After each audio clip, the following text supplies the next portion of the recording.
কোনো একটা রাজনৈতিক দলের কর্মসূচিকে মব বলতে পারেন না। এটা আমি এর আগেও বলেছি যে গণ অধিকার পরিষদের তারা একটা নিবন্ধিত রাজনৈতিক দল, তাদের কর্মসূচিকে যদি আপনি মব বলেন, কালকে বিএনপি, জামাত কিংবা এনসিপির কর্মসূচিকেও অন্য কেউ মব বলা শুরু করবে। তো এই পার্থক্যটা আমাদের বোঝা উচিত। আর প্রথমত যে প্রশ্নটা করেছেন যে কালকে যেই লাশ পোড়ানোর মতো ঘটনা ঘটেছে, এটা অত্যন্ত নিন্দনীয়। সরকার ইতিপূর্বেও বারবার বলেছে যে মাজার সহ যে কোনো এই ধরনের প্রতিষ্ঠানে হামলা সরকার প্রশ্রয় দেবে না।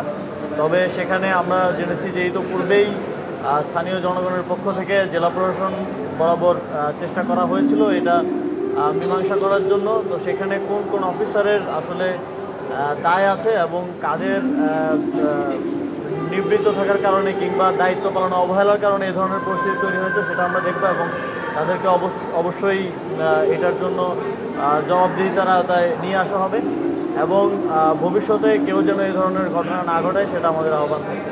এই ঘটনার সূত্রপাতটা যেখানে হয়েছিল সেখানে আমার জানার মতে প্রথম হামলাটা জাতীয় পার্টির পক্ষ থেকে করা হয়েছিল। আপনি 16 বছর ধরে 17 বছর ধরে এই দেশে একটা ফ্যাসিবাদ কায়েম করার জন্য যেভাবে সহযোগিতা করে গেছেন, তারপরে জুলাই গণঅভ্যুত্থানের পরে এই ধরনের দৃশ্যটা দেখানোটা আমি মনে করি যে এক ধরনের বোকামি এবং রাজনৈতিক